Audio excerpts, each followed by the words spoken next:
some researcher did a study back in like the 90s or something, and it was on like crossword puzzles, and so he found out if he saved a crossword puzzle till the next day and then showed it to like random people, they did like 5 or 10% better on it, even if they didn't like the answers are random. It's not current events, but just because like the idea was that everybody else had like solved it and like the answers were like in the collective consciousness, and then like the people that were doing it the next day were able to just kind of tap in and like that's like better. the 100 monkey. You ever hear about that experiment? They took like these 100 monkeys and they put them on an island, and they found that like when those 100 monkeys did like, you know, found a new trait, whether it be like, I don't know, eating a new food or whatever the hell it was, that monkeys on a completely different island that never came into contact with each other then started doing that same thing. Like, yeah, it's like basically proof collective consciousness. Mm-hmm.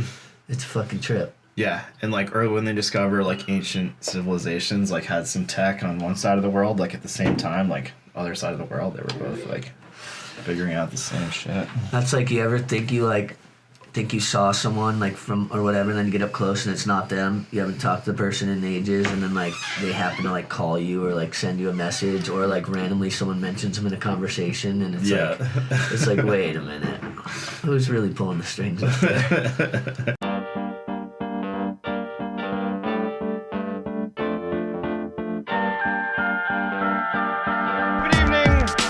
And welcome.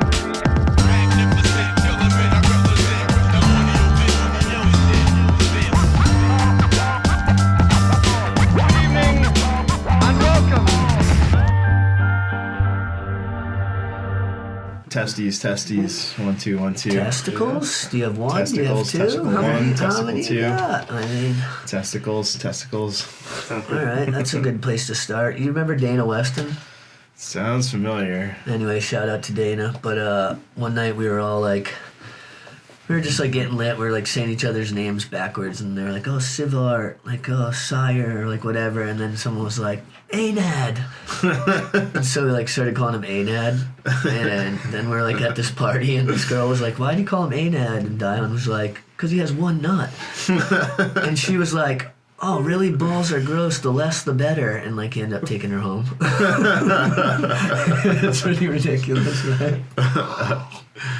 Whoa, Dion. I haven't heard that name in a long time. I went to high school with that kid. Yeah, he was just up here visiting. He's doing well. He lives in Georgia. He's been like sober for like 15 years or some long amount of time. Yeah. Well, hey, what's up? Golden Hour, episode 34. Welcome back, peeps, my peeps, the homies, G-Fam. We got a one-of-a-kind guest today. This is my man, Ben Danger. Welcome to the show, my brother. Yes, sir. It's a pleasure to be here. Yeah. It's my honor. Yeah, no, the feeling's mutual. And, you're just kind of passing back through Vermont, right? Yeah, that's right. Yeah, been on the road a bunch, but try to come back up every month or two and hang out more in the summer than the winter. I kind of burned out on the colds a little bit. Yeah, so what do you got like a van, or what are you whipping around? Yeah, I got an RV. I've had 3 of them over the last couple of years, and was just cruising all over the country and flipping them while I was like living in them, and then just kind of like buy a new one and just chill in whatever city so I could flip the other one. And yeah, do you like fix them up? No, I don't know how to fix anything. I'm the least qualified to like do this. But I started out pretty cheap on it, and just like ended up, it was during COVID, and I'd moved back from Philly for COVID right when it really popped off, and I was at my parents' spot, and then met this girl on Tinder or whatever, and hung out with her like twice, and she was like this like wild like traveler chick, and then she was like, we were both talking about how we wanted to travel and stuff, and then she was like, I just found a cool RV in Portland, Oregon, like, you want to go buy it and just live in it? And I was like fuck it, yeah, like, let's go. Like, I got nothing better to do, and so went out there and bought that, and then it was a piece of shit, and then it was like had blown engine rods and stuff, so we had to like flip it out there, and then found another one in New Mexico, and then she like wilded out and went off and to go study with some like mushroom shaman in the Amazon jungle and all this shit, and I bought her out on the RV and just kept on trucking. Sounds like fucking homies. Homies having a little freak out up there, huh? We got a dog, and you know, if I were to give anyone, any of our viewers, advice about what's not advantageous is like a huge dog when you're trying to shoot, but like, you know, he's cool. He's a cuddly little fuck. But so, you know, you might hear guest appearances by Oscar. He's the hype man. Yep. So what kind of RV like is it? Is it a big one or? Oh yeah. So then, the first one was like super old, and like this weird old vintage one, and then the next one was like big old boxy, like classic style one, but it was getting like 5 miles to the gallon, and I put like a shitload of miles on it. I'm not even gonna do the math. Yeah. And then lot. then I was like, I got more committed with each one, so I kept wanting to like all right, I'll go a little harder on it. I'll get a nicer one. And then so the one I have now is like pretty sick, sorta, except it just blew up the engine, so it's in a. I spent the last month living in a junkyard in Lockhart, Texas, outside of Austin, like waiting on a new engine for it. Oh shit! So I hit a little rough spot. What are you getting into while you've been traveling?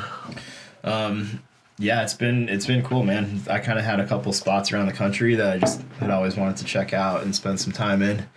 And then my clients are everywhere around the country too, and they're like my super homies too, because the way this industry works that I'm in is like, every month there's like a different event or a trade show or something going on, and everyone's like really close. So I kind of get to see like my 100 best friends like in all these cool cities, and everyone's always like, if you're ever in my spot, like pull up and come hang out. And similar to like the skate industry. Like yeah, super similar. Yeah. Yep. And then so that's been really cool, because especially during COVID, I got to really like catch up with all my homies and keep up with everyone. And then having kind of like an Instagram following too, there's been cool stuff where people will just be like, oh, you're in this weird little town in the middle of nowhere. And they'll be like, I live like 2 miles away. And, like, I own a restaurant, or I got a guest house or whatever. And like just kind of linking up with like random strangers. What's the for people that don't know, what's kind of your business?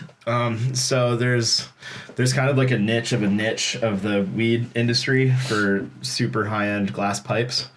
And so there's pipes now that are selling for $100K plus, and like a couple years ago one sold for $250,000, and so there's just like this cool artisan like high-end glass market. That one? That was it was a collab between this dude Buck and this dude WJC and someone else. It was like some homies from Colorado made it, and it was but a lot of it just goes for crazy prices and stuff, and I kind of looped into that industry from when I was in Burlington. I was doing Sticky Brand and Wildlife, and then we were next to Burn Gallery, and then they had this big event called the Pipe Classic, and they would get the 12 best pipe makers to come up, and everyone would make a piece, have 12 hours to like make the craziest dab rig or whatever. They would auction it, and it went for like crazy prices, and I ended up hanging out with a bunch of the dudes. A couple of them specifically, like one of the days they were all done blowing glass, and I was like, you guys look like you skate, like you want to go do some shit? And they were like, yeah. So I took them out to some Burlington spots, and you came out to Burton, right? Yeah, went to Burton. Out there. Went to the little spot behind Burton there. That R.I.P. to the Jersey Barriers. Yeah. And then I might have hit another thing or two, but we kind of just broed down, and I didn't know anything about their whole industry at all. I was just like, I didn't know about glass or anything, and I was just like, this dude seemed chill. They're from out of town, like show them a good time. And then 6 months after that, I'd kind of kept up with them, and I'd showed them my shop and did some stickers with them and stuff, and then they were just like kind of put me on blast to the whole glass world, and it turned out that they were like some of the super big dudes, and they all had like 100,000 whatever followers, so my Instagram kind of popped off in that world. And then so 6 months later, one of the dudes was like, yo, move to Philly, like you can move into my spot and like get it going with all these glass homies. So is Philly a big glass scene? Yeah, so Philly's like one of the biggest in the country. There's a couple major like hubs, but Philly kind of has like the biggest scene for it. So our producer Shaun Machia here went to college in Philly. Oh, sick. Yeah. Okay.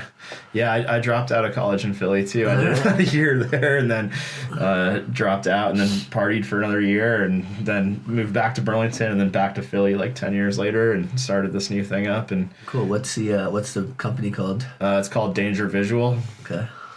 And so and then it kind of turned into like I'd worked in different spots doing different stuff and I'd been doing design stuff, but then like I'd worked in like t-shirt, like a little mom and pop t-shirt shop and had Sticky Brand and all this other stuff. And then so all these dudes, like I started going to the trade shows. There's like trade shows for these crazy what are they pipes. called? There's like Glass Vegas is a big one. There's like Age, Champs, like all these kind of glass shows, and the work that dudes were putting out was insane. Like the glass, the technical work that was going into it, and just like the collaborations and like the style of everything was so rad. But all the marketing, design, merch was like trash.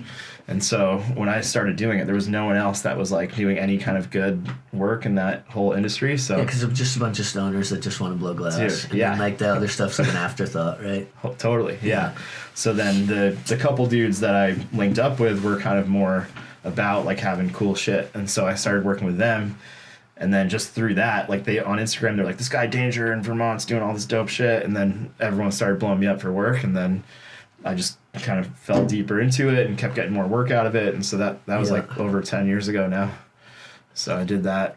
How did you approach it to know like kind of like what your value was, or like, even something as simple as how to like charge, or, just kind of seat of your pants type shit? Well, it kind of like, the work told me when it was time to raise prices, like, because I thought there's no way this is a real like job, because a lot of this stuff I do, like a lot of it just goes on Instagram and that's the end of it. Like it doesn't, and I was like, there's no way I can make a living like drawing pictures of bongs for Instagram, and then so right before I moved to Philly to like really send it, I was living with Ziegel, and Ziegel was the manager at Leonardo's, and so I had Ziegel like put me on for like the last month I was in town just to like learn how to make pizzas, because I was like, I'm gonna have to know how to make pizzas when this falls apart, I need like a plan B.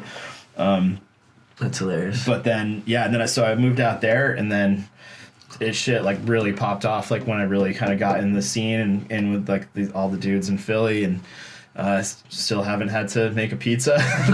And then the way the work was going was like, they, when I first started out, I was charging whatever, like $100 a poster, and then until you don't have enough time. Yeah. Well, I was like, all right, I just need to do like 3 or 4 posters a day, and like I'm good. Yeah. Like I had the work lined up that I was getting that, and then I was just like, holy shit, this is so much work, and I was spending like so much fucking time on these things, and then I just kept getting more and more work, so I had to raise my prices to like filter out more work so I could have the time to like do the posters. And so it's just kind of been finding the balance between like finding the right price to bring in and now, like the more, and then it kind of works too, because like the more you charge for a poster, it gives you more time to like, it frees your schedule up so you can kind of go harder on each piece of work that you're doing. And the project's kind of scaled up too, and it turned into for like doing a t-shirt for like a logo for some random glassblower, to doing like festival merch and put like major posters and whole like lines of swag, and so just all the work kind of just kept scaling up, and the more the name kind of got around the industry or whatever. So how much are you charging for posters these days? No, it was right. There's this classic like saying in business where it's like, so 2 smart business people sit down and they say nothing. They're both just waiting for the other one to say something. Right, yeah. You never want to like be the first one to put out an offer to talk, But yeah, I learned a lot of lessons pretty early on. Like I did when I was still at Sticky. Do you know the company? I haven't heard of it. Like they make sunglasses, like these like kind of 80s style sunglasses. Says but they're like a huge company now. Like they're in like movies, and they pop up everywhere. Okay. Like they're Yeah, I mean, just because I don't know them doesn't mean they're not official. I don't really know about much, dude. I kind of stick to my bubble. Yeah, but I did. It was like a homie that started this company, and then he hit me up for some stickers and logo, whatever, for these stickers, and I did it up and charged him like nothing. Got like a pair of sunglasses off of him, and I think now they're doing like $14 million a year, and they like blew up. Like they spot like they have like like this huge. You're kind of. We'll cut this out. I don't think I should talk about this actually. No, but like, so it's just kind of a classic thing in business, and this has happened with me before, where like, you know, either you're new to the space or whatever, and then someone tries to hire you out, and then you just throw out some number, and then like they're like, oh, that's awesome, because we were gonna say twice as much, and you're just like, fuck. Yeah, You know, like, dude. Yeah, so and I think what I've been doing too is I'll have a number in my head now, and then that's the low number. yeah, I'll just be like, this is like the least I would do something for, but I won't, and I'll just be like, what's your budget? Like, what are you trying to spend? And then if they're in my range, like, and if it's like, there's variables that make jobs kind of more or less easy to worth it. work with. Are you cool? Do I believe in what you're doing? Yeah, if it's something I'm hyped on and it's like cool exposure and just kind of things line up, like I'll kind of go a little lower. But also sometimes like they'll come in like way higher than what I would have said, and I'm like, all right, let's fucking go. Like I'll kill it. Like let's do it. I got the budget to really ball out on this one. So. Yeah, there's something to be said too for like some people want to spend more money on things. Like they want to buy something so they can say that they spent this much type of thing. Oh, yeah, for sure. And there's that whole like... It's that like flexor, like... Designer, flex, that whole... And that's kind of built in, it's like baked into the pipe industry too. Like everyone wants to be like... know how much they spent on all their rigs, and like it's like that's a big part of it. It's like watch collectors or whatever like that always just want to like flex like what they bought. Totally. They kind of want everyone to know what they paid for it, and it's like people who leave the tags on their shit. Yeah, it's the same kind of luxury shit. You're leaving the tags on your shit for one of two reasons. One, you're a broke ass and you're trying to return it after you go to prom. Or two, you're trying to like have motherfuckers catch the tags. So. Yeah. So that's cool. So are you said you're working with festivals and stuff, just like all this is all connected through the Danger Visual stuff? Yeah. So how are people reaching out to you? Instagram. Everything kind of lives and dies on Instagram mostly, and that's the whole glass industry now is all Instagram based. So all the artists that are putting up work and like everyone that's buying, selling, trading, auctions, whatever, like it all happens on Instagram. So it's been great for me, and I think that's when I do a poster for some dude that has 100,000 followers, like they're really good about like all the artists are like, they'll post my graphics and they'll be like, shout out Danger Visual for doing this thing. And then every time I do a poster, I get like all these like follows and jobs, and like everything kind of comes out of that. Yeah. So it's been really a good way to get exposure for the work and to kind of get like established. And so, and then now it's kind of starts to ripple. Like for the first couple of years, it was just like strictly like glass stuff, like super niche-y, like high-end glass clients and stuff. And then I started to get like weed brands and like seed companies and weed kind of festivals and like bands and whatever, and it kind of just all like rippled out. Isn't it crazy how like just how much it's all changed, that this can all just be out in the open? Dude, yeah, it's crazy. And then it's like it's almost like Fight Club, where it's like this like secret like society of like glass collectors, and like traveling around the country, I'll be in like some random ass town, some random spot, and the dude will have like a pendant that like one of my friends made, and I'm like, oh, I know, like that's like my homie and whatever. And then there was one time I was in like some random like tiny ocean town in California somewhere, and the dude had the pendant, and then I was like, oh, that's my boy. And then he was like fuck yeah, and then he just like started pouring out like free shots all night, and just like great. There's little stuff like people kind of are tuned in, and there's just like it's all connected, right? Yeah, it's a weird mix of people that are kind of collectors in that scene. Who's like who are some of the dudes killing it the hardest in the glass world these days? I mean, I know that's probably a loaded question, and you don't want to like leave anyone out. But. No, I mean, there's like one of the dudes that's steady been killing it forever is like the first dude I met, Coil, and he's like been one of the big dogs forever, and so he's like just kind of always been on top of it. Yeah. And then the Philly crew all together is really an awesome crew, and they kind of people migrated from everywhere to kind of just get down there. And it's cool. It feels a lot like Burlington stuff, kind of, because like in Burlington, like everyone that's doing creative stuff is like very like linked up. Yeah, And, totally. like everyone knows what everyone's doing. Everyone wants to collaborate on stuff, and like Well, you have to. You have because to, it's like, yeah. You know, your best resource is each other. Yep, totally. So it's that same kind of vibe, and then everyone's like got homies like they're doing events, and like, oh, my DJ homie's gonna pull up, and then we got these dudes that are gonna paint some stuff, and you know, these big events kind of just form, and everyone's kind of like working on all this cool stuff together, and collaboration's like a major part of this whole industry. Yeah, So. taking the power back into the hand of the artist, right? It's Mhm. like, well, why are we outsourcing everything when like we got the fam that does that? Yeah. You know, all that for Yeah. sure. So just to like give my little, I'm cool too. I used to buy cases of glass back in like the 90s from like Cheeseburger and like J. Lee. It's sick. Damn. Yeah, and, like festivals, I'd be like hustling glass and Hell yeah, that's where it all started. Like, Yeah. for sure. And Jay Lee, yeah, he's still around. He's still right. Now, are there still many like glass shops, or is like the internet kind of all sort of taking it over? They both kind of took off, right? Yeah. Like, so Instagram, there's a lot of dudes that are just flipping on Instagram, and they'll be like this is like whatever glass gallery, but it's just their Instagram page, and they're just like flipping. Yeah, because if you glass. sell it through a glass shop, I mean, sure, you might sell it quicker, more people see it, but then again, like, then you got to give the shop a percentage. Right. So. Yeah. So, but that's like an important part of it too, right? Because you know, you can't sell $100,000 piece next to a Bob Marley tapestry and some shitty head shop. Yeah, So yeah. there's like a whole new wave of shops that are like galleries. And it'll be like white wall, like podium style presentations. And so these galleries, like they have monthly like art openings, and they'll have like different artists do like feature like shows, just art shows like any other gallery. Yeah.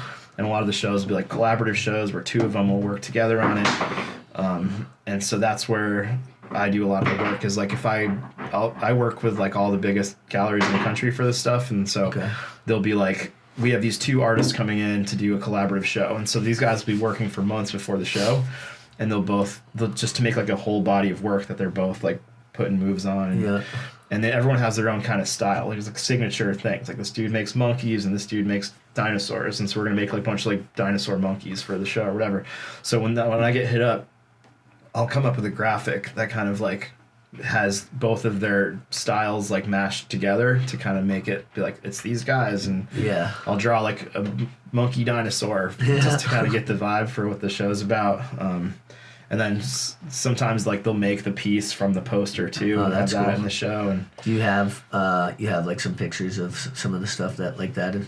yeah, for sure. Cool, Yeah, there's should- been some crazy If we ones. can get our hands on some, we should flash some up. Right about Definitely. here. Yeah, I could show like the graphic and then like the piece, you know. Oh yeah, that's dope. So, what have you found? Like, what are some of the challenges to it? I mean, it seems like you just kind of were off and running, but like, what are some of the challenges to the like for the business end of things? Like, you know, just from just kind of picking your brain and for like people at home type shit. Like, Yeah. I mean, it's such a weird business that I like. My thing is so weird. it's you like know, it's very niche. it's right? not a normal business. You're not like, I want to be the guy that just draws bongs and works with all these You dudes. can't go to and- school for this. Yeah. So like, I think part of it was just figuring out like how I needed to like evolve this.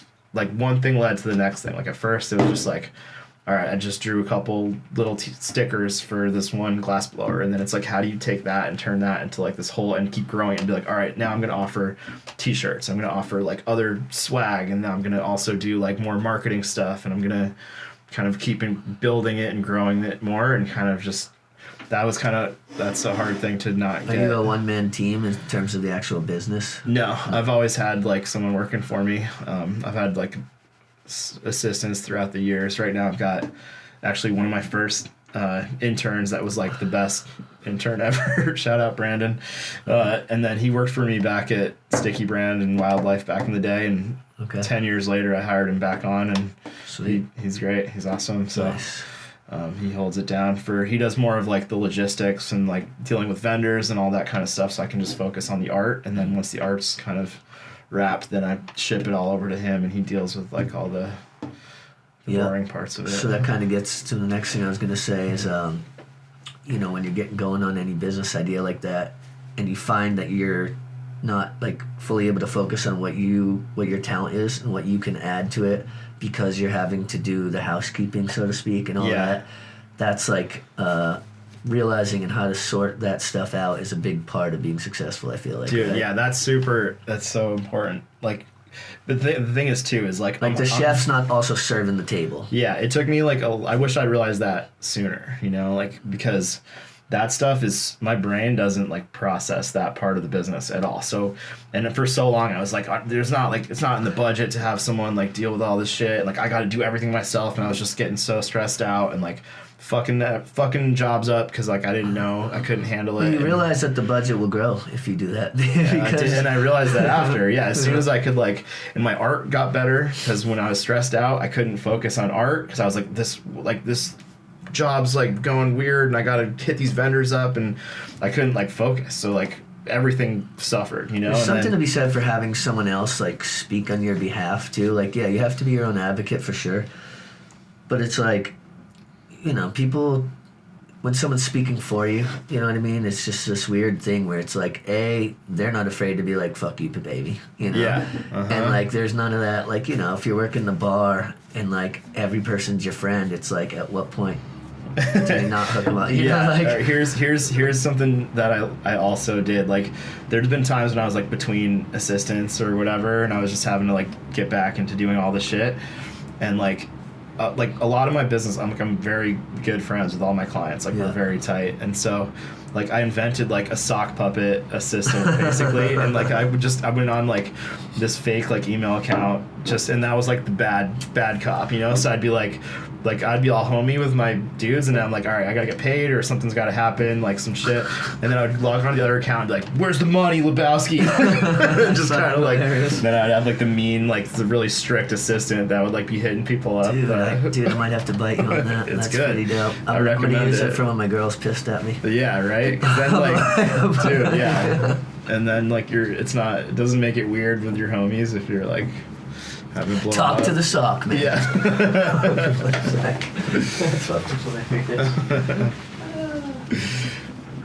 Do you still have that? No, because I got the real dude now, so he handles his shit. I'm gonna do a little refill here. Well, that's fucking hilarious. Yeah, so the sock got swapped out for Brandon. Yeah. Alright, that's what's up. Nice. Yeah. So, you know, you figure out little tricks like that to like keep your relationships more like, you know, keep everything a little more chill. Yeah. And then what's some of the craziest shit that's happened to you living in an RV for the last whatever? Like, presumably you're pulling up to random spots to post up. Dude, there's been a lot of crazy shit. You ever have anybody else like that wasn't invited just end up in the RV? No, I did. There's been some sketchy run-ins. Like, I'm definitely like, because I kind of love like sketchy shit. Anyway. Yeah. So like, I know that about you. There's been some wild ones. Like, you know, one of them, I was in Phoenix and Meth. dude, like, so I like, there's like nowhere to post up in Phoenix, so I ended up like, sometimes you just go on like Google Maps and try to find like old weird lots in the middle of nowhere, and so I found this like trailhead in the middle of like this weird industrial district, and so I like roll out there, post up, and then like 2 or 3 in the morning, like this like Escalade pulls up, and I'm like, it's like a very small parking lot. It's like a 20-car little lot, middle of nowhere, and then like 5 more murdered out Escalades all pull up, and all these dudes get out, like super like just like rhinestone cowboy boots, like full tats, like these cartel ass like dudes, like all super baller shit, like, and it's like 3 in the morning and they're all just like mobbed up, like looking super gangster, like duffel bags in the trunk and shit, like, and I was the only dude in the lot, and they were like, they all kind of like get out of these RVs and get out of their Escalades, and they're all just like grilling me and like they're pointing and like saying shit, and I was like, I don't even know what I would do if they fucking roll on me, and like,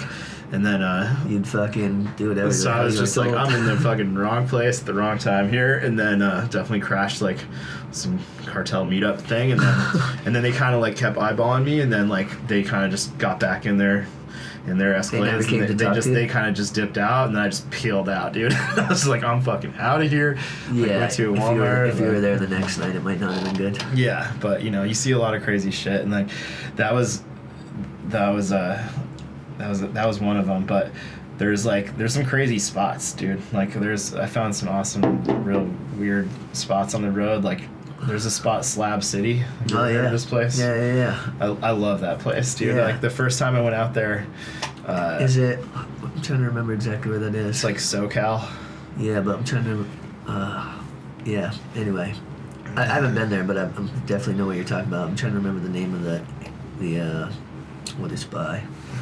Anyway. Salton Sea, Bombay Beach. Okay, is like Bombay. another- Yeah. There's like a bowl there. It's Yeah. like, but Bombay is amazing too. Like that whole area, like Joshua Tree, Bombay, Slabs. Like it's like this weird trippy It's a like desert vortex. vibes. Like Yeah. it's wild out there. And Slabs is like the craziest shit I've ever seen in my life, dude. Like the first time I went out there, I was gonna go for 2 days, and I had the craziest 2 days ever, and I stayed for 2 months. Yeah. Like I just posted up, and it just kept getting crazier. I guess being that your business is Instagram and all that, so you can kind of it affords you the luxury of being able Oh to do yeah, that. and also like it's good for business too, because like I'm always on Instagram. Like if I'm like throwing Molotov cocktails at RVs and like doing wild shit out in Slab City, like everyone's sending it to all their homies, and I'll get followers, I'll get jobs. Like it's like good. Yeah, it's good content that kind of like gives me more. Yeah, whereas if you're stagnant, it'll be more limited. Yeah, right. So it's kind of.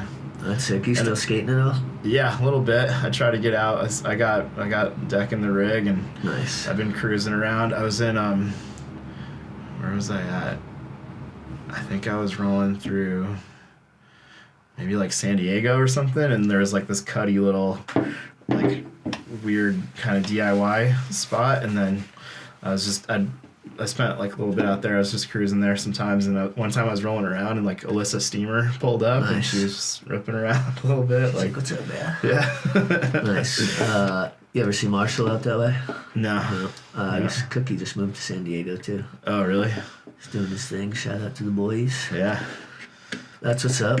Yeah. So, having like Vermont roots, because you grew up in Vermont primarily, right? Mm-hmm. What would you say is like what are people's perception of Vermont when you're like out and about? They don't get it, man. Like, I think it's because, a lot of Vermont can be what people would think of Vermont as, right? But like Burlington specifically is like its own world. Well, the best thing about Burlington is it's really close to Vermont.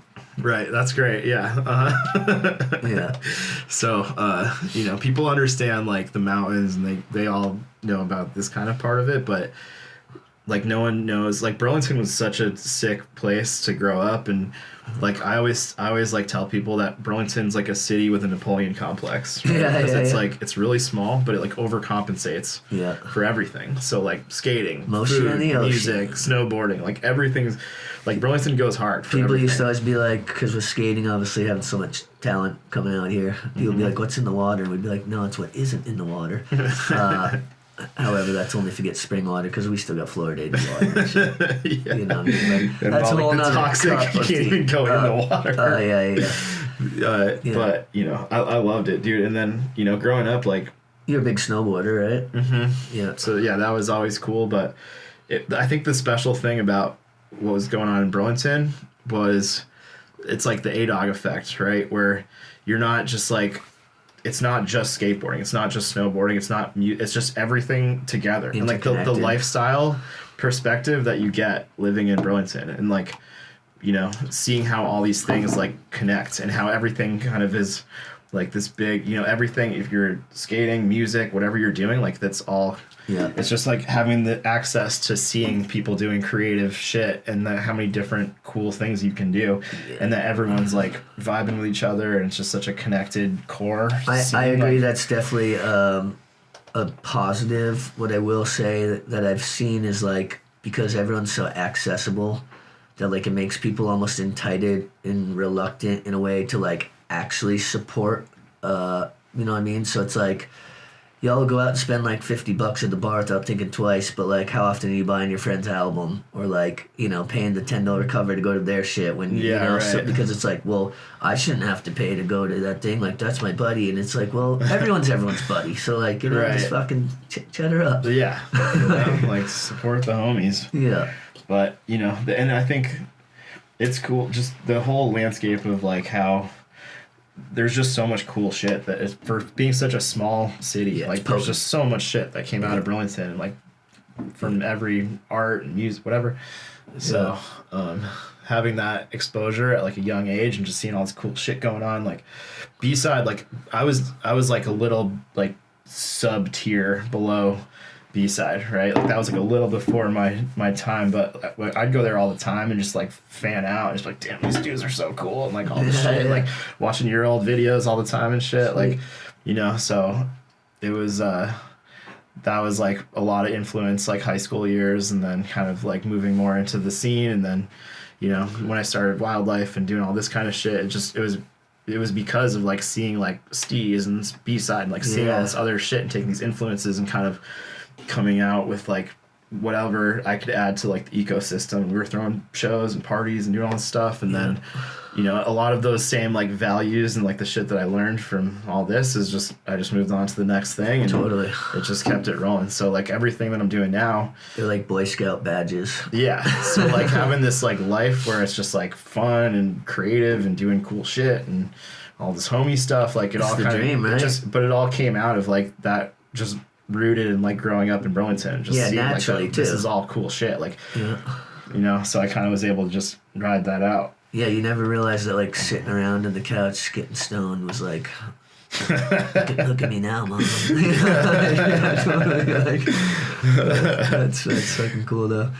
Yeah, the shit that they're doing. I mean, even 20 years ago with Glass, like all the Inside Out and the double donut and all that. Like it's just mind blowing to me. Like it truly is a craft, you know. Dude, yeah, it's crazy now too, because the you know, the big art market, like the art scene, like Art Basel in Miami is like a major art fair. It's like the biggest in the world, and you can buy Picassos and Banksys and whatever, and they have these like, it's a whole, I don't know if you know about it. It's like a whole world of we had shit. we had the Anthill Collective on, Oh, sick. and they go down to Art Basel and they paint down there and shit. Dude, yeah, it's rad. So I went down, and then like so the glass scene is like trying to push into that market. Okay. That's yeah, I was where, like, gonna say there's- I didn't see any Glass, but granted, when I was there it was 10 years ago. So Yeah, so the last couple of years, a lot of my friends have been doing shows out there, and then for the last 2 years, I did a show out there. That nice. was awesome. Where was that?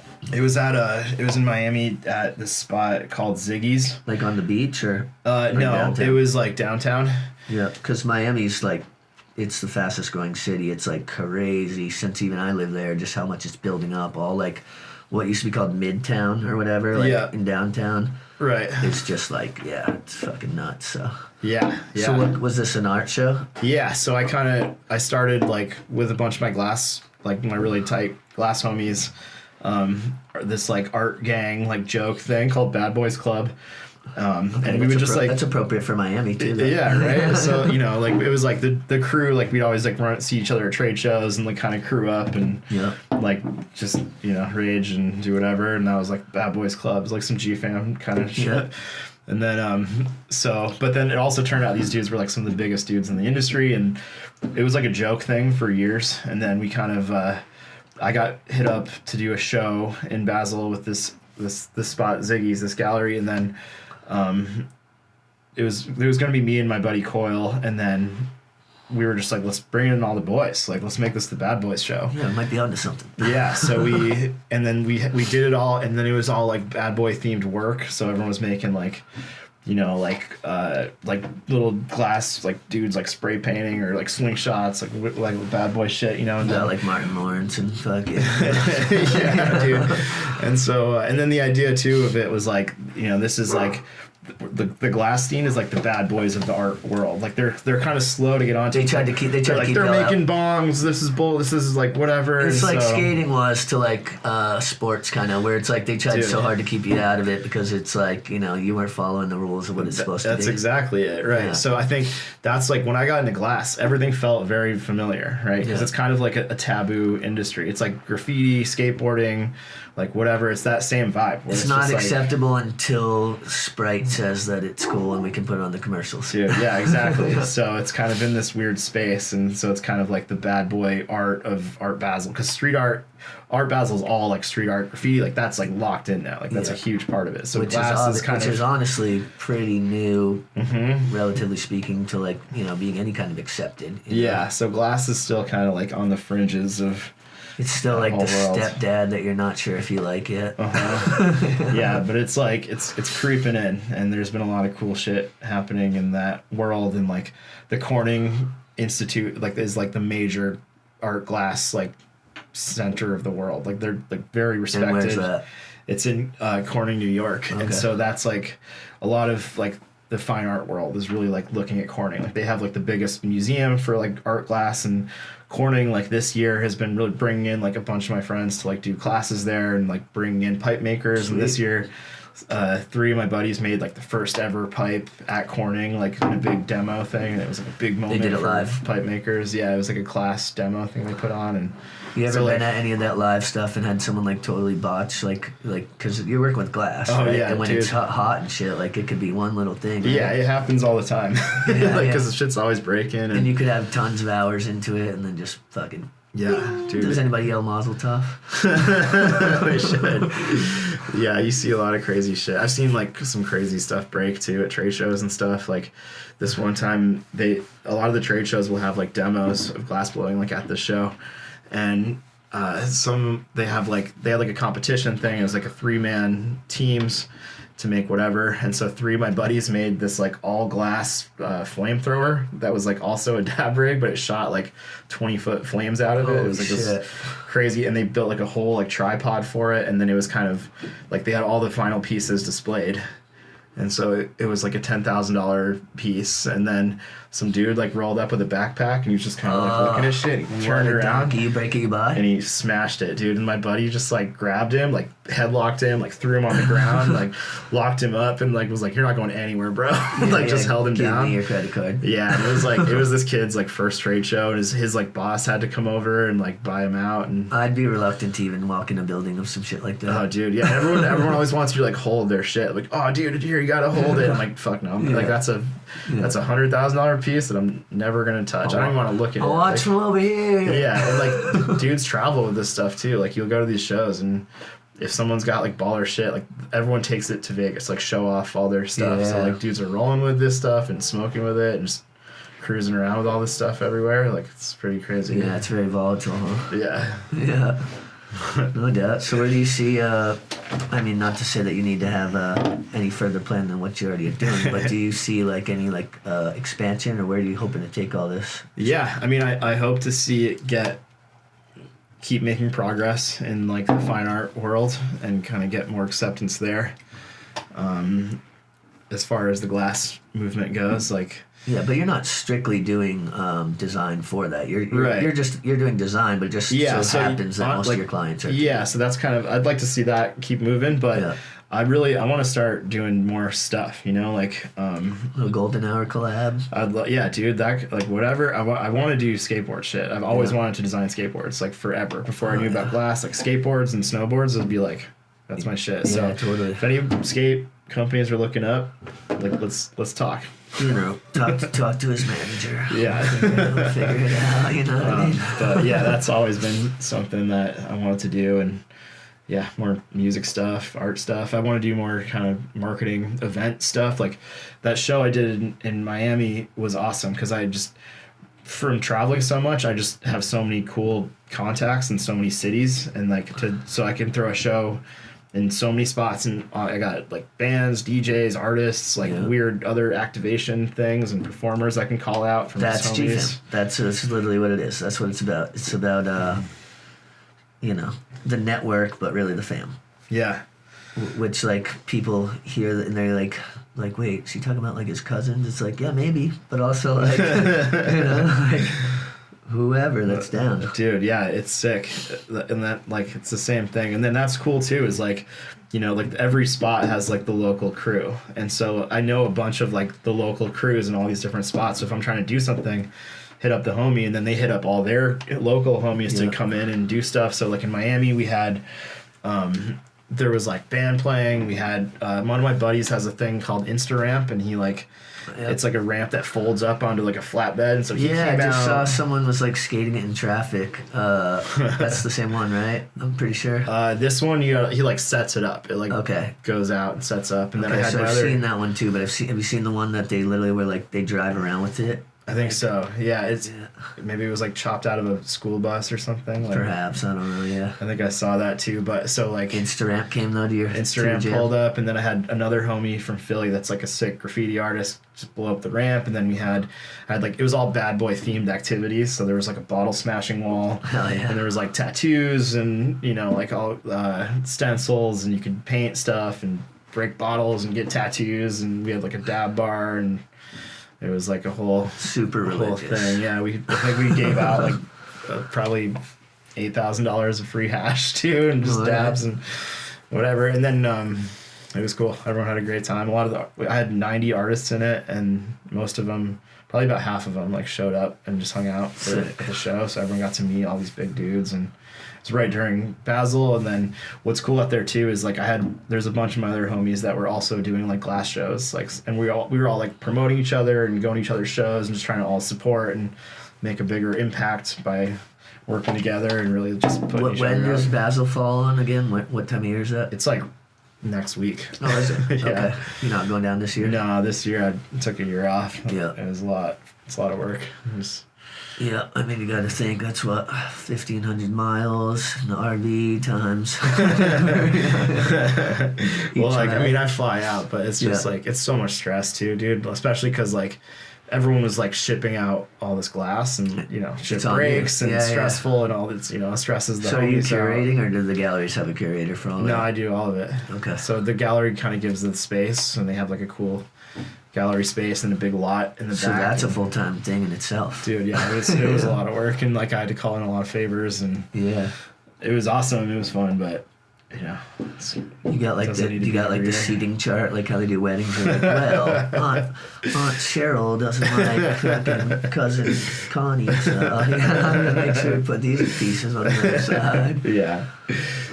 That's dope though. Hell yeah, well, I'm proud of you and all your successes, man. It's like you said, you know, just living and just realizing these things that are actually coming into fruition, but like as you're just going through the motions, you know, just naturally, and then it turns out, oh, you know what, that is actually like a tool that later on I'm using.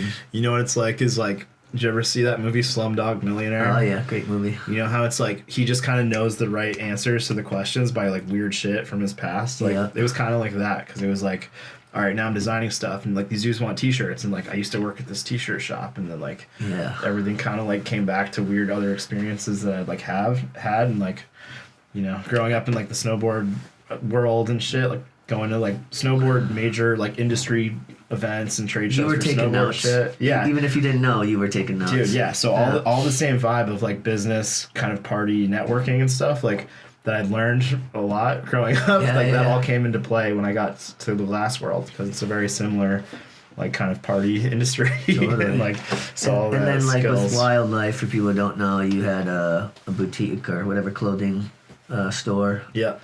Which was downtown Burlington, right above like RJ's. Yep, Alibaba's, yep. And so, forgive me for my timelines, which often get skewed, but when was that? Because I mean... Oh, dude. I'm bad at it, too. I had, we went on a skate tour when silent skateboards was a thing. We like whole East Coast tour. There's like 11 of us in a van. We did all like, you know, New York, Philly, Connecticut, Vermont, Boston, whatever. And in Philly, what's that street called that they closed down? South Street. Yeah, so like one of the homies, full circle to like, you know, you show up in a city and there's just, 6 degrees of separation becomes one type shit. And like one of the homies had he was bartending at this club, or like the downstairs was like I want to say it was kind of reminded me of like a Nectar's metronome type thing, like, top floor, bottom floor, but like two different, but totally different vibes. And anyway, so we're in the downstairs, and he was bartending in the upstairs, and it was like a bachelorette party, and they had rented out the upstairs, and it was like just like 12 chicks, and like no one else in there. And I guess the girls were like, what do you like? Cool, hot dudes or whatever. And like, he's like, well, I got my, 11 like, vagabond fucking homies that probably haven't showered in a week, like downstairs. So we like went upstairs and turned out the party.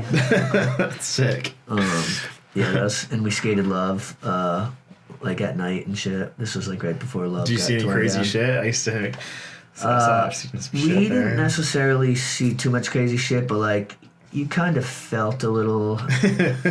It was kind of like shit might pop in any second. It's like, I mean, me, I'm like rolling with all this fancy camera equipment. I'm like this like presumably fucking vulnerable little white boy to the outside eye, and like in some ways I am, I mean, in Philly, if you put a gun in my face, like you're getting my camera, like whatever. But but no, it's cool. We were like skated at night. Did you go to FDR? Nope, didn't go there. I've actually never been there. But it's wild. Yeah, it's wild how active it is, and how it's like, because I lived in the first time I was like living in Philly when I went to school before I dropped out.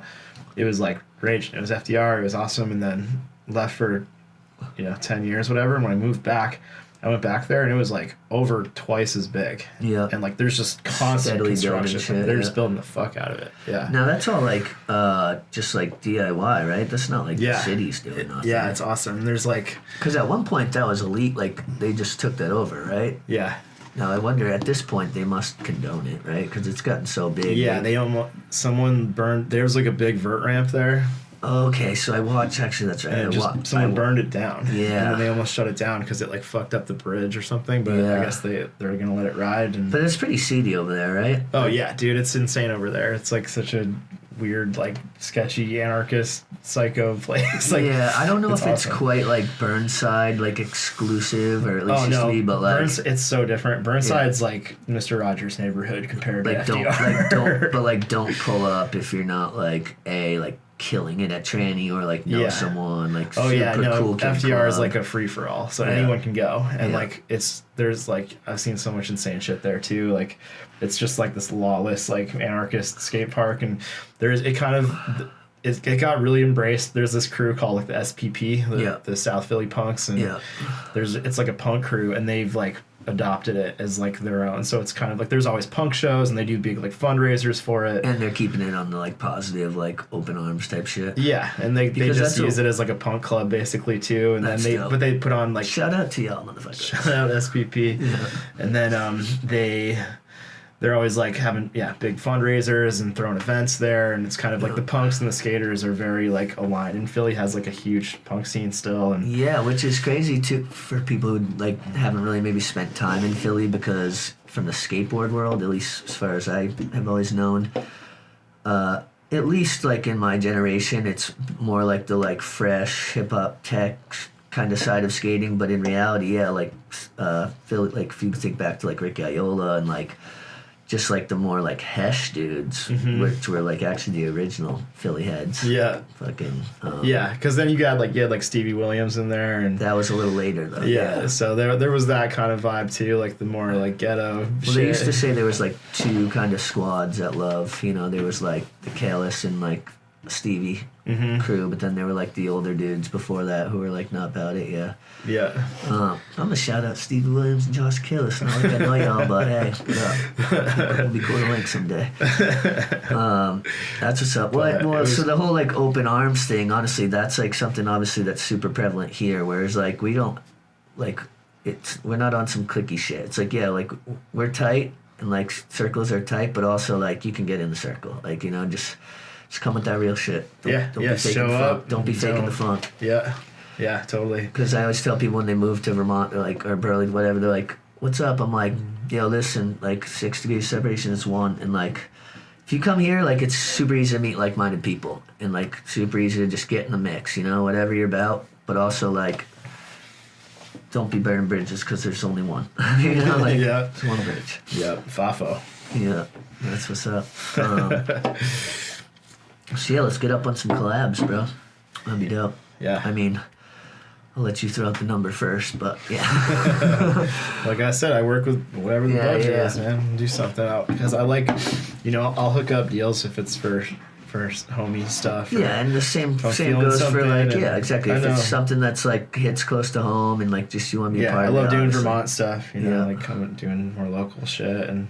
So you were talking, your girl is, she's like a big cheese, she's like a cheese person. She's a big cheese, yeah. Alright. Yeah, what's up with that? Yeah. I mean, we ain't gonna get too into it now, but I am just kind of curious because, like, what, like, is she a cheese, like, rep or, like, I don't know. Nah, so, I mean, okay, shout out Zoe Brickley. What up, what up, what up? Shout out Jasper Hill Cheese. She's been there since the beginning, and they're like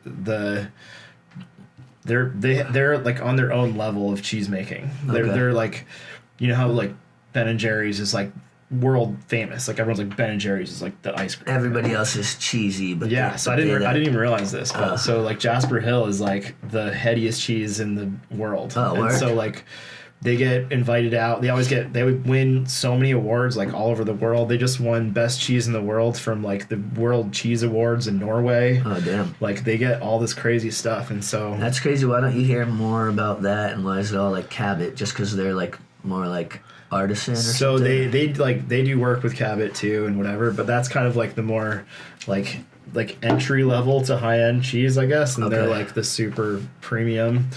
And so they Where is Jasper Hills? it's out in Greensboro. Okay. It's in the middle of nowhere, but there's some cool stuff out there. I don't know, but Yeah. so they so she's been there forever, so she's kind of does like everything, like like a lot of, you know, marketing and events and just kind of like all over the place with it. Yeah. So she actually helped me out a lot with like doing my Bad Boys shows in Miami, and she's Okay. like, she kills it. And so I get to kind of go crash a bunch of their cheese events all over the country and all over the world.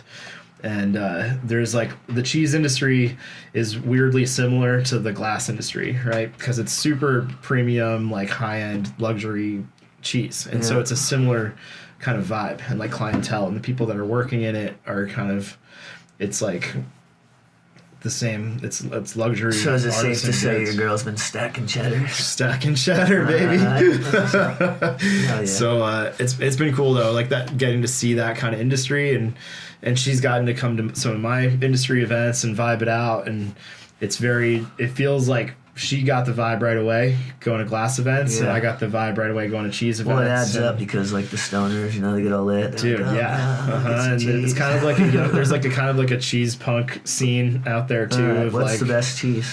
Jasper Hill, baby. No, but I mean, like, is there a specific one?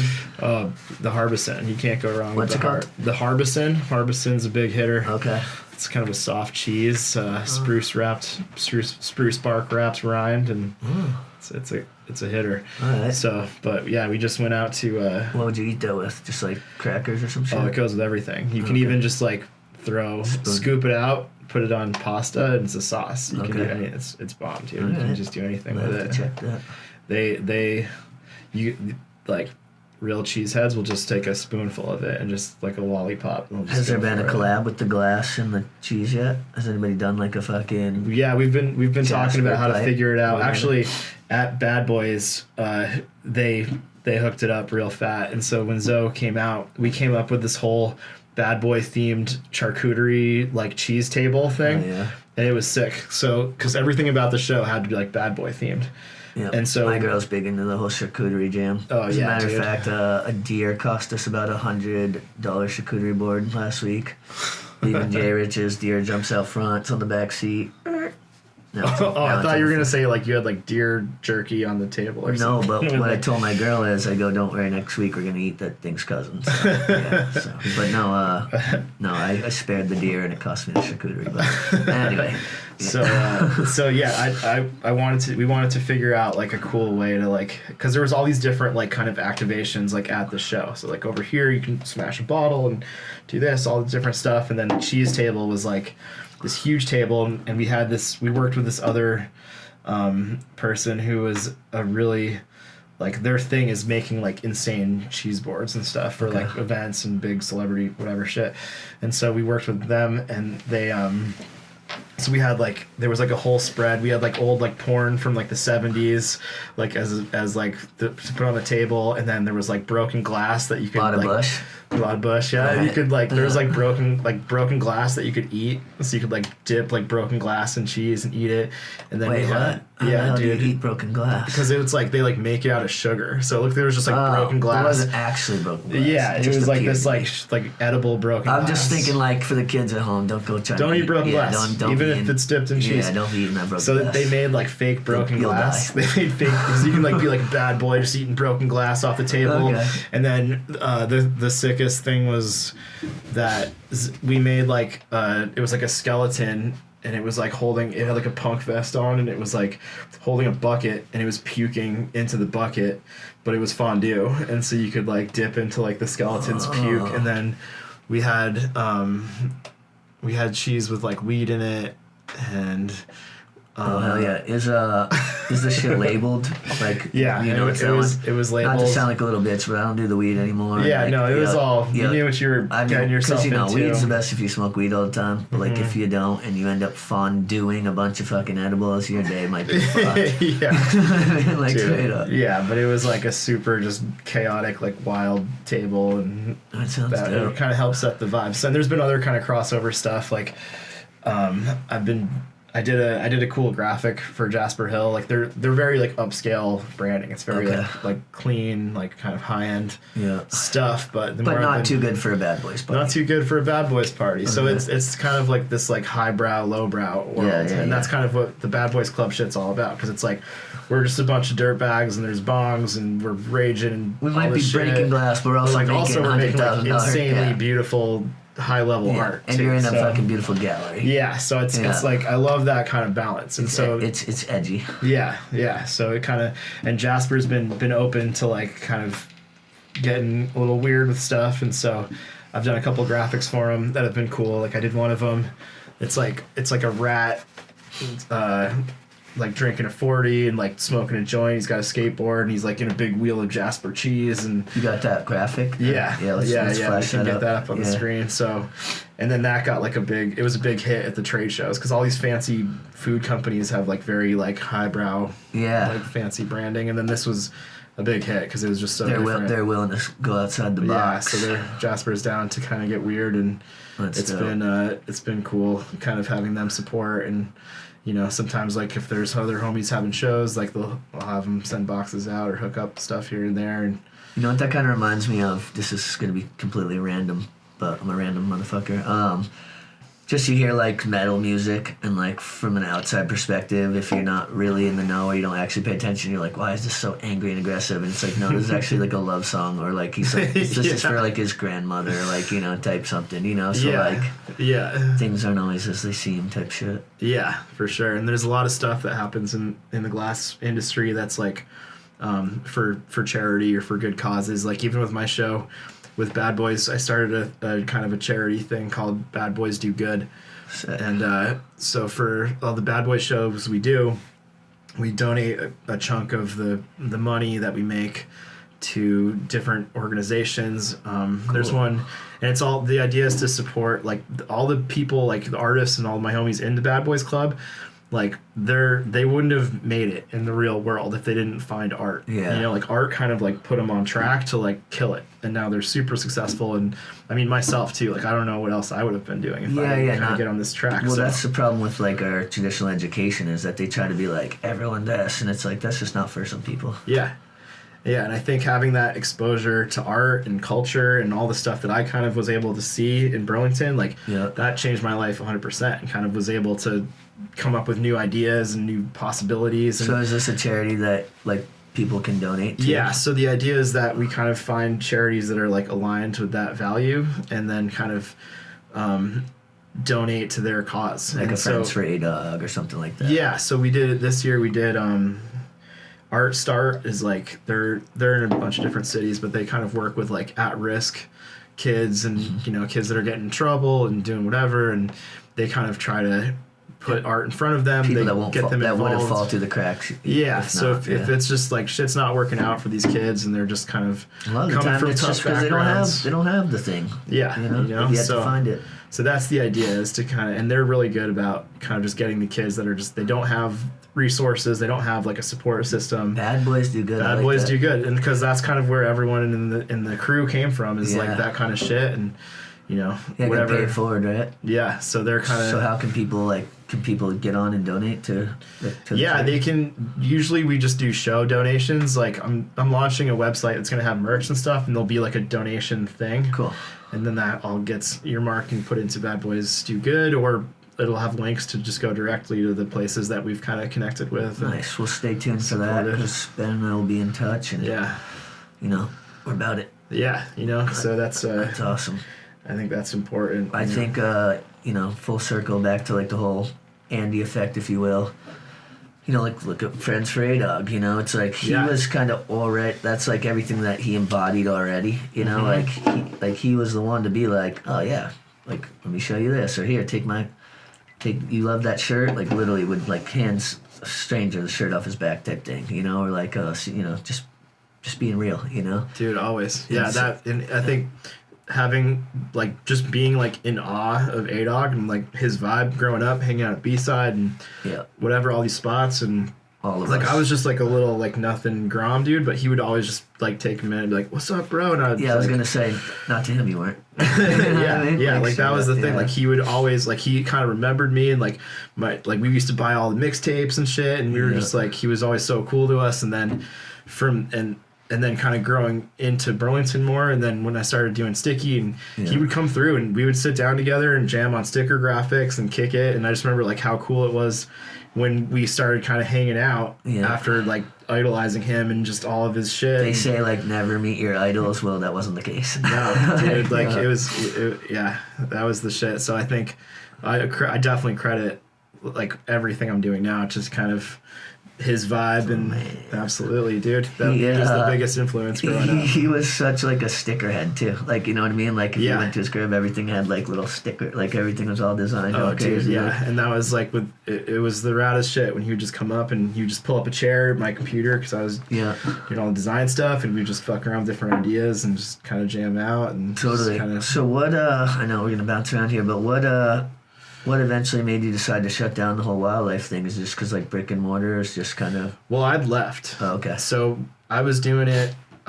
with Dave. Yeah, with Dave Mullen and Nick Daggs. And then I started getting more into the glass thing, and I was kind of... There was just so much shit to deal with doing...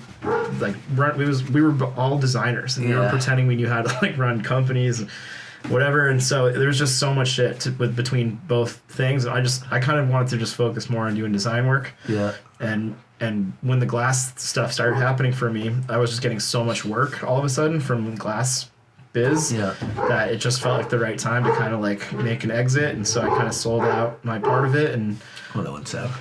So being that you're a designer, and this is just a little something for appreciation, Mr. Machia.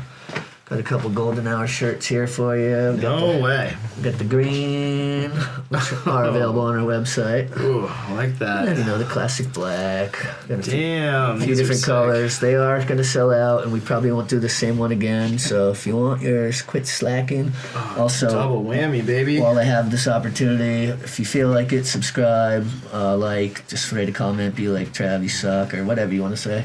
Shout out Golden Hour Podcast, baby.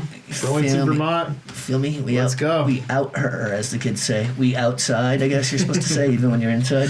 I don't quite know that one, but I'm like... We out here, in here. I mean, yeah, we're doing it. So, yeah. These are sick. Thank you, dude. Yeah. These are rad shirts. I like that logo, too. I'm a logo guy. Okay. These are good logos. Yeah, that's Mr. Machia. If you want, we can throw them off to the side for you somewhere. Let's put them in the shot. All right, there we go. This podcast is not sponsored by anything currently except for us. So, we're open-minded maybe if you align with our vision, and if not, that's cool too. It's like you don't have to like us, you don't even have to respect us, just don't disrespect us. So the chapter with wildlife just kind of fizzled for... Yeah, well, so it was going in there, it was doing its thing, but I was ready for something new. I'd been in Burlington for like 10 years, and I feel like I did what I wanted to do with wildlife and sticky, and I was kind of moving into the next thing, and I just wanted to focus on my design stuff more and kind of travel.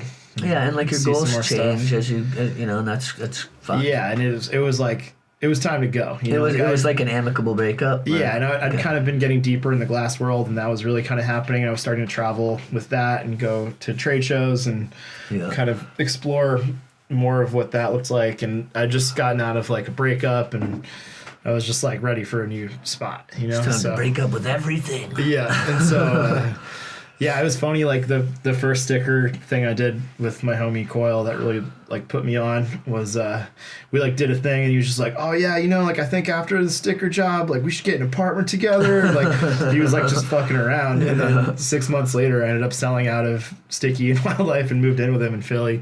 Yeah, and got Danger Visual rolling, and kind of picked up from there. That's dope.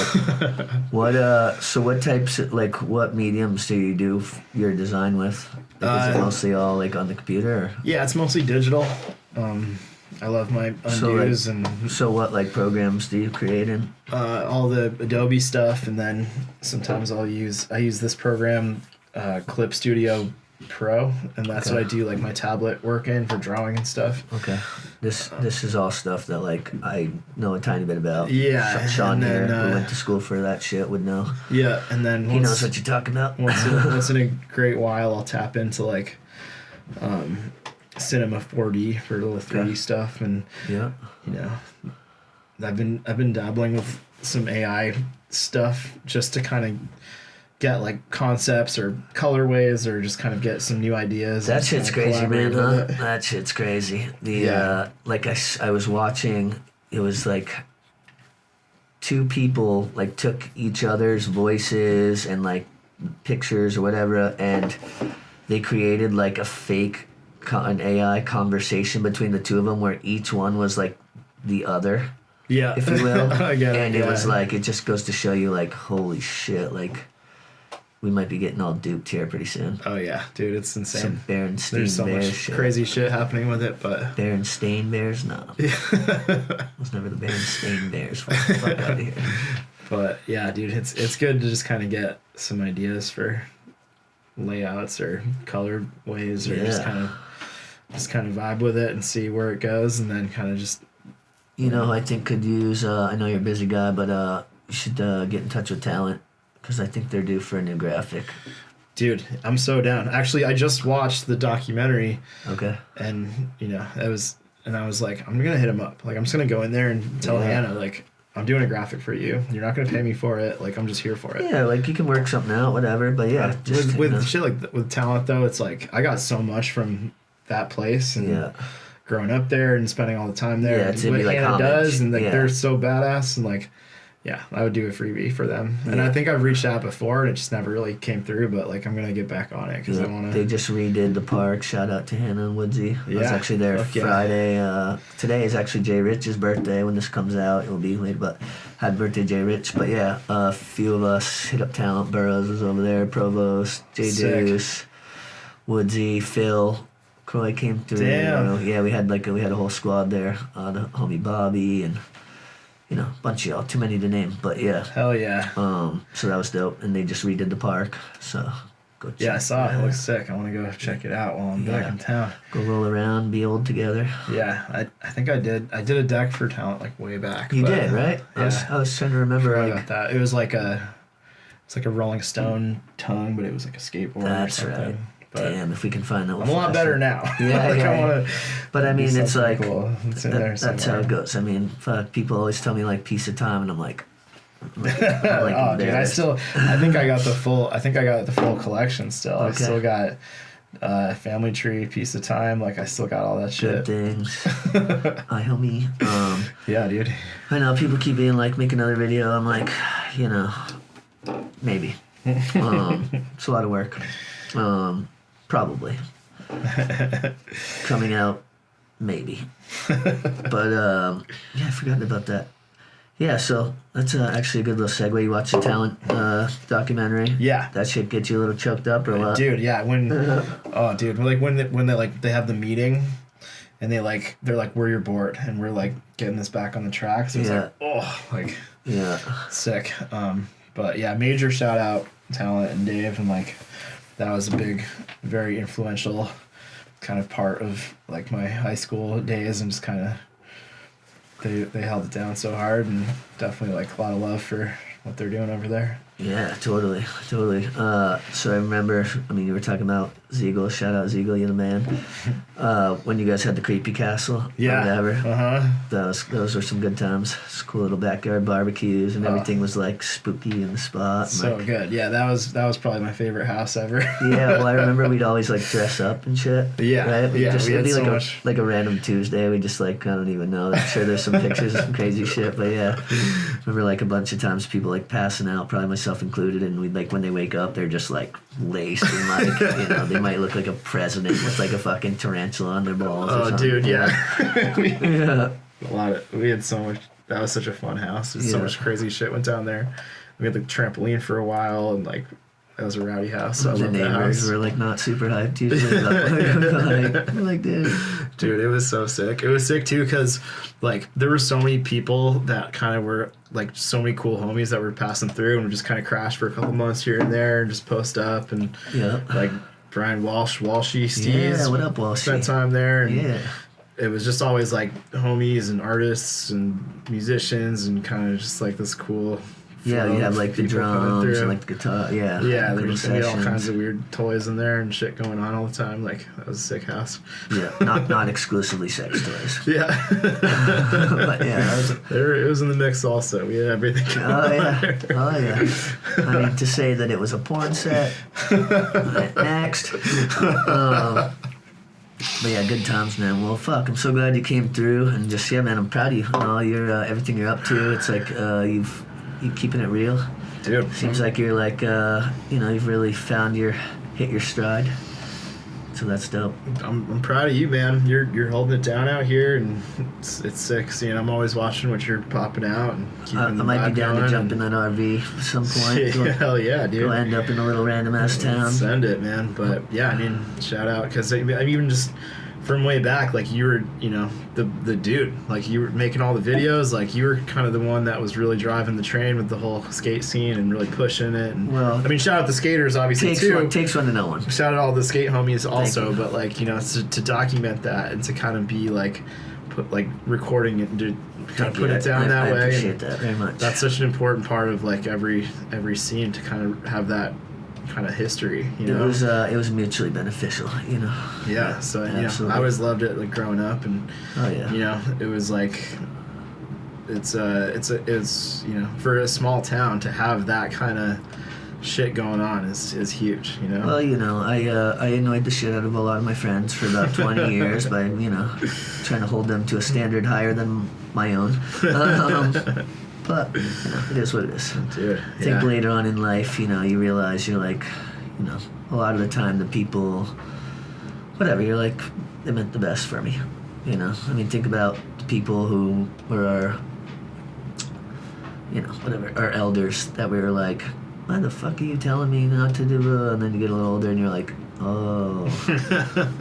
And sometimes you're like, no, they still suck, but yeah. Yeah. So that's what's up. Well, shit, I don't know if you want to give anyone any shout outs. You probably got to wrap it up here shortly. I'm going to go watch some Street League, eat some lobster risotto, 'cause I'm fancy and shit. But yeah, is there anyone specifically you want to give a shout out to? I think I ran through a couple of shout outs throughout that podcast, but the Bad Boys. shout out Bad Boys Club, Jasper Hill, Check you on Danger Visual. Is that what it is on Instagram? Danger Visual, yep. If you guys want to see my work, you want to holler at me about doing some work, Danger Visual on Instagram is the best place to catch me on there. Also, Bad Boys Club Art Gang on Instagram to catch up with whatever Bad Boys shows are going on. If you see an RV rolling through your hood, might be this motherfucker. You catch me on Instagram in your hood, hit me up. I'll come hang out with you and whatever, see what's going on. Fuck yeah, well dude, I'm so glad you came through. And next time you're in through, come through, see up on the progress. Dude, yeah. And just to all you people at home, thanks for watching. Golden Hour 34 with the one of a kind guest, Mr. Ben Danger Visuals. We out.